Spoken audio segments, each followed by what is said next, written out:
Welcome back to Mrs. Time, where we uncover fascinating history facts you might not know.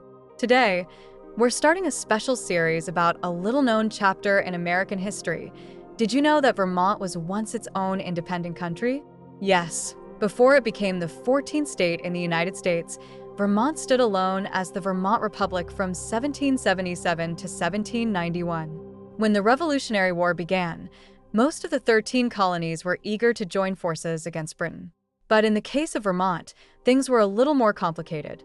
At the time, Vermont was caught in a land dispute with neighboring New York, which claimed that Vermont was part of its territory.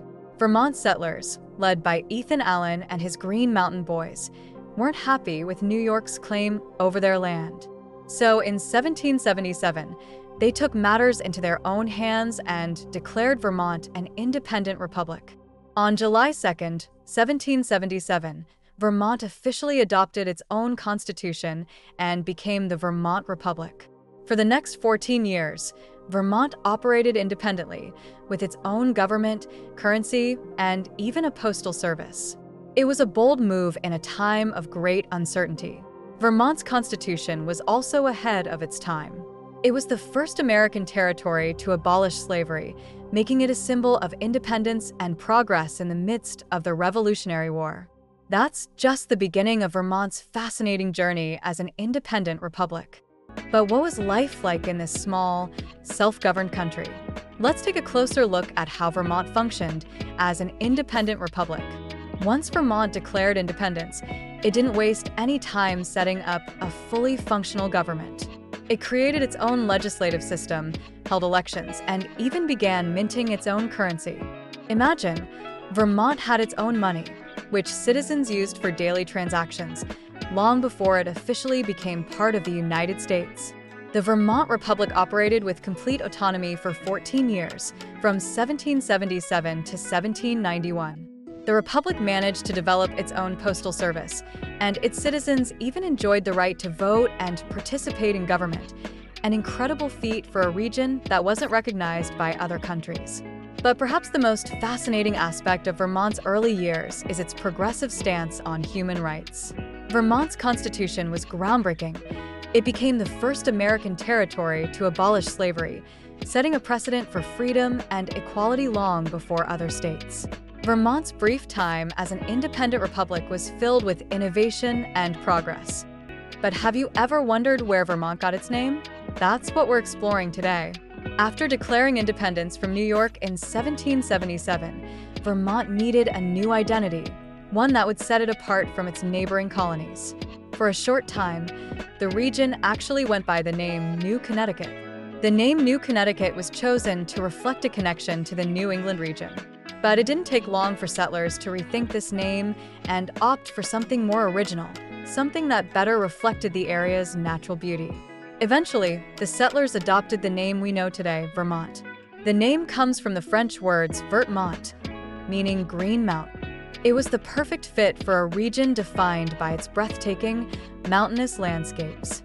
This name not only described the area's geography, but also reflected the French influence that was still present in the region at the time, especially from earlier French explorers who had ventured into what we now know as Vermont.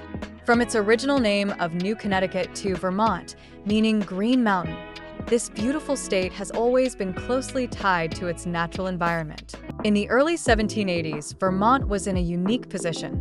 As an independent republic, it wasn't officially part of the United States, and its leaders were weighing their options. Vermont was caught in a long-standing dispute with New York, but across the northern border was Canada, then known as the province of Quebec. Vermont's leaders, including Ethan Allen, began secret negotiations with British officials in Canada. These discussions involved the possibility of Vermont joining Canada as a British province. At the time, Vermont citizens were fiercely independent, and many were unsure if joining the United States was the right path. Some felt that aligning with Canada might offer better protection from New York's territorial claims. Can you imagine if Vermont had become part of Canada? However, by the late 1780s, Vermont's leaders decided that the best way forward was to settle their disputes with New York and work toward joining the United States. In 1791, Vermont ratified the U.S. Constitution and became the 14th state. It's fascinating to think how different things could have been if Vermont had chosen Canada. So far, we've been uncovering Vermont's unique history as an independent republic, but its story begins long before that. For thousands of years, Vermont was home to the Abenaki people, whose rich culture and deep connection to the land shaped the region. Let's take a closer look at the indigenous history of Vermont. The Abenaki people were among the first to inhabit what we now know as Vermont. They were part of the larger Wabanaki Confederacy, a network of Native American tribes in the northeastern part of North America. The Abenaki lived off the land, practicing hunting, fishing, and farming, and they had a deep spiritual connection to the Green Mountains. For thousands of years, the Abenaki thrived in Vermont, cultivating corn, beans, and squash, known as the Three Sisters. Their way of life was in harmony with the natural environment, and they developed sophisticated systems for managing the land. By the 1600s, the arrival of European explorers, traders, and eventually settlers began to disrupt the lives of the Abenaki. Despite facing disease and displacement, the Abenaki people continued to resist European colonization and fought to preserve their culture and way of life. Today, the legacy of the Abenaki people lives on in Vermont.